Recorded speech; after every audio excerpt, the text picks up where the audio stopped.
Welcome to the Manager Matt podcast show. The show is designed to give you solutions to your day-to-day management and leadership problems. It's hosted by Matthew Haddock, a frontline manager and leader with over 25 years of experience. If you're ready, then let's get on with the show. Welcome back to the Manager Matt podcast show, where I explain leadership in practical, honest and human terms. Yes, managers are human. Most of them. I'm Matthew Haddock, and if you haven't already, please share, like and comment on the show, because I'd love you to give it to other people who might be interested in listening and how to be a better leader, a better manager in a very crazy and very mad world that we're living in at the minute. Today we're going to tackle something every leader faces at some point, but very few of us talk about it. What is it? Well, it's the when your team fails, what do you do? That's right, either it's missed a deadline, there's a quality issue, there's a customer complaint, you've blown a target, you failed an audit. Failure isn't the test of leadership, but what you do next, well, that is. So today, let's talk about how to lead through failure without losing your team, your customers, your boss, or your job. Now, we all know that when something goes wrong, the first thing you should do, and, listen to this very, very carefully. First thing you should do is to shout, blame somebody else, look for a scapegoat. No, only joking. The first thing you need to do is take accountability as the leader. When things go wrong, people will look at the org chart and they will look to the leaders. And here is the hard truth. If you lead the team, you own the outcomes. That doesn't mean you caused the problems, but it does mean you're responsible for fixing them. You're accountable for them. And strong leaders say statements such as, this is on me, and here's what I'm going to do about it. Where a weaker leader, what would they say? Well, they'd say, let me explain why it isn't really that bad or isn't my fault. Accountability will build trust fast with your team, your boss and your customer. We all know that mistakes will happen. We all know that things don't always go to plan. In fact, most plans change all the time. But taking accountability as a leader is your first step forward in making sure you do not lose your customers, you do not lose the trust of your boss, and obviously you keep a job and your team keeps a job and keeps going forward and delivering results. So, what do we do next? Well, we need to learn fast. We don't have time to sit around sulking, licking our wounds, saying how unfair it is, because failure is expensive. But also, don't waste the opportunity. Through failure, you learn so much. In my career, when things go wrong, and they have gone wrong, and my team has not performed, I know that. But what I've done is learn so much from those failures. You start to ask yourself some simple questions. And this is where you can really start to build the idea of learning fast. These questions are, what actually happened? And this is around facts, not opinion. What was the actual thing that went wrong? Now, when it's in certain realms, a customer a perception of something, then it can be blurry, but look for facts. What went wrong? If we were meant to deliver something in a certain way, what actually happened? And then, why did it happen? What systems failed? And always look for system failures, not people failure. It's very rare that the people have failed, the system has failed. Now, that might be you've not trained your people. It might not be that the system has not been the problem, not the person. So why did it happen is a second question. And then that third one, what must change so it doesn't happen again? This isn't about writing War and Peace or an investigation. It's about learning quickly and acting decisively, but using the data to drive a system change that will make sure it doesn't happen again. The longer you wait, though, the more the confidence will leak away. So you need to make it happen. You cannot move on quickly to the next order or the next customer interaction without learning, because you will make that same mistake again. So learn fast and make sure that you're learning well. Third on this list of what you can do is to keep the team together. Now, this is critical. Failure in a team, They can either bond you or it can fracture you. Your job as a leader is firstly to protect their safety. I'm not just talking physical safety, but that idea of psychological safety. How do you make sure people don't have their heads down? It's okay for people to feel that they've failed. I know that's strange for people to say because we always think we never say we'd failed. But, sometimes you have to wait and think, yeah, it went wrong. But you do it in a safe environment so that people feel they can open up, they can say something's gone wrong without it being a punishment. Be honest, but be fair. If the system has let something down, how do you honestly and fairly assess it? You've got to be honest when you look at these things. This will keep your team together. And make sure no one is hung out to dry. I've said at the beginning, scapegoats. People look for scapegoats. Let's blame the transport department. Let's blame the raw material supplier. Let's blame the customer. What do they want? What do they know? Customers, nightmare. But you can't do that. You can't hang people to dry. One team fails together and one team wins together. If people feel blame, they'll hide next time there's a problem. They will keep out of the way next time there's an order. If they'll feel supported, they'll learn. They'll move forward with you. So make sure this is clear. We win together, we lose together, and we can fix things together. That one sentence matters more than you think, because if you think of it again, break it down. When you win, you celebrate. When you lose, you're all together. But what you can do is fix things together as well. And just to build on that, you don't want to slip into blame mode. Blame feels productive. No, it's not. Blame does not feel productive at all. Blame slows down recovery. It creates fear. It encourages silence. There's a word there where you just encourage silence. Instead, you need to focus on that process gap. What was the gap? What went wrong? What did we miss as a team? Where were the decision points? What can we focus on to make sure that it doesn't happen again? Where are the decisions that could have been made to stop it? When you look at failures, they talk about the Swiss cheese effect. Those ideals of holes in Swiss cheese. You don't see Swiss cheese that much now, do you? Or maybe it's where I go. But when you Swiss cheese, if you cut it down into different discs, the holes won't align. So if you drop something, it might go through one hole, but it'll hit the next one. Or it might go through two holes, but it'll hit the next. When all those holes align, that's when you have your problem. So, where were the decision points that could have averted it? Try to focus on them. Focus on the early warning signs that might have been missed. Blame is looking backwards. Leadership, we're looking forward. How do we make things better? Now, some people don't want to accept that. They want to beat you up. They want to blame for what happened in the past. Well, that's fine. Learn from the past, but don't blame from the past. Leaders look forward. Blame is looking backwards. Next thing you need to do, reset the focus. What matters now? After a failure, the teams can drift. Your confidence can dip, your energy levels. Where do they go? People get tired. How do you refocus people?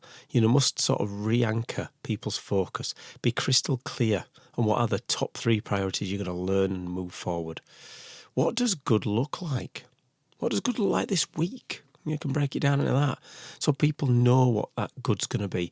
When something's failed and something's gone wrong, how do you build and learn to go forward? Where you expect attention and effort to be focused, where is that focus going to be? Making sure we are clear and creating momentum after something bad has hit is a great way of moving forward. So don't leave it too long. Maybe have a bit of a breather, but when something's gone wrong, you sometimes need to strike while the iron is hot, re-anchor some focus, look at those top 3 priorities and reset the focus on what really matters to your business, to your customers, to your clients and to your boss. And what you got to do then is you've got to come back stronger. Not quieter, but stronger. Great teams don't just recover, they improve. Use that failure to simplify a process, remove a waste, tighten a standards, improve communication. How many people in businesses have far too many processes, too complicated? No wonder things go wrong.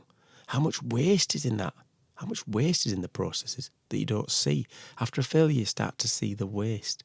And the standards that you've allowed maybe to slip, get back to those basic standards. They're going to do it. And one of the big things, improving that communication, externally and internally. Make some visual changes so people can see progress. Nothing rebuilds belief faster than the evidence of improvements. People can see things happening. What else can we do? Well, there's going to be a part of the bosses in this. So if you failed big, and you've got things back under control, the ripples are quite big. Especially if it's a big customer or it's something that's really important. So you need to make sure that you can give your boss confidence without the spin. Bosses see through bullshit straight away. But you've got to make sure your boss doesn't start to lose confidence in what you do. And now your boss is not going to expect you to be perfect, but they are going to expect you to have control of the process. So you need to show them that you understand the problem. You've really got to that root cause, and there's lots of tools out there. We spoke about root cause analysis and problem solving in other episodes, and that'll come up again because understanding the problem is your first step to improving your problem. Then you need a plan. So you understand the problems, you have a plan, and then you're going to track the actions. You're going to have some learning so you don't repeat, and you're going to make sure you're putting in changes procedurally or people or whatever you're going to do to change it. Processes are a big thing to work at, systems. They're actually going to make a difference. Not just to put another training pack in, just do another toolbox talk. No, you've got to have something that's really going to deliver. You've got to show that you're learning, not repeating. And you're going to have confidence that you're going to make these changes and you're going to make them stick. It doesn't come from just being optimistic. It comes from being disciplined and following through on the process of improving. And that means being honest and open with your boss.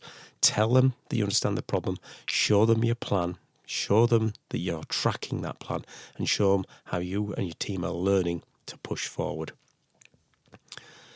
Now, customers are a big thing for this. When things go wrong, I was talking to someone the other day, and they were talking about how easy work would be without customers. Now, probably fruitless without customers, but you've got customers, you need customers, they pay the bills, let's be honest.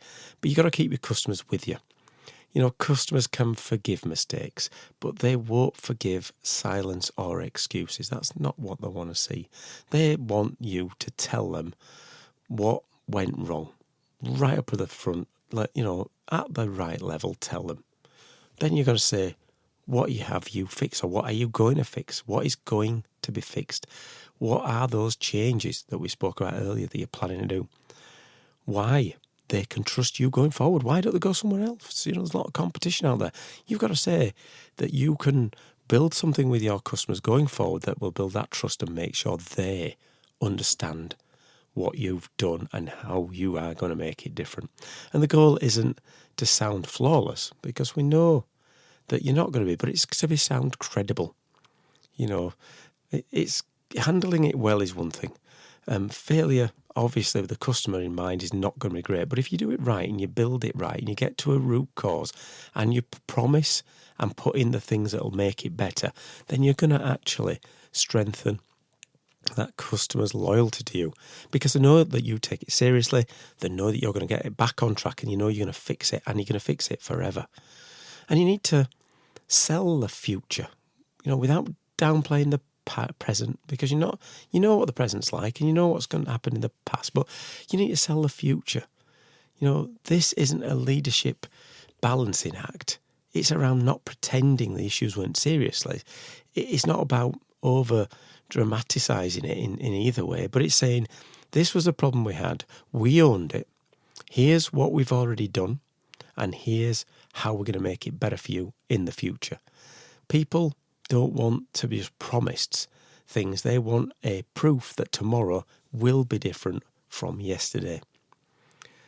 The last part of all this, I've been talking for a while now, is this idea of you keeping a job. And I'm being a bit dramatic there. If something goes wrong, and it might feel a big drama at the time, and there may be ones who are really serious. You might be listening thinking, well, this went wrong, Matt, and it was a career ender. And there might be those, but they're going to be odd. But you want to keep your own job, don't you? And let's be honest, leaders worry about that, because you have the whole business unit, your team on your shoulders, and you should care, you should be passionate. And leaders do worry about the fact that they might not have a job. But the best protection for that and the best defence for that is, if things go wrong, be visible as a leader so people see you. Because if something's failed, and everyone will know about it, And they'll get out there and it'll feel like, oh, this is the end of the world to the people, especially if it's a big customer and there may be a threat of removing work, or you've failed something in a process that could be a government and you could be getting some big fines, which is, a terrible thing. But you've got to be visible as a leader. You need to be present with the people and you need to make sure that you're calm. You're decisive when it needs to be. You're accountable, as we said before. And leaders don't get removed for failure. Let's face it, you're not going to get sacked just because something goes wrong. They will get removed for loss of control and loss of trust. Because a customer loses you, or you lose something in that regard, then that's very hard for you to get it back. You've got to build it. And a lot of good managers I know have, unfortunately, to fall on the sword, but it's rare. Don't worry about that. If you're doing all the right things above, you're going to be fine. You're going to be good. Quick recap. Let's fly through them because there's a lot of stuff in there. This idea of taking accountability as a leader, big thing. Always do that. Let's learn fast. Can't spend time licking your wounds. Learn fast. Keep the team together. It's critical you do that. Don't slip into the blame mode. That's not going to help anyone. Reset with focus. That really does matter. Come back stronger. As soon as you know what the real reasons are, come back stronger. Give your customer the confidence that you know what you're doing. Keep them informed. Also, make sure you give your boss confidence that things are going the right way without the spin. Always sell the future without downplaying that present.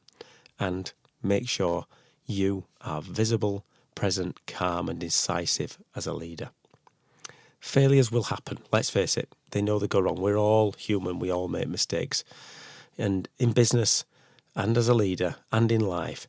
So what do you need to do? It's about your response to that. What you need to do is think to yourself, ask these questions when things go wrong. What are your responses going to be? Do you own it? Do you learn from it? Do you lead people through it? If you do, then that's great. If you don't, you're not going to survive a failure. If you do all those things, you own it, you learn from it, and you lead with confidence through people through it, then you'll come back stronger.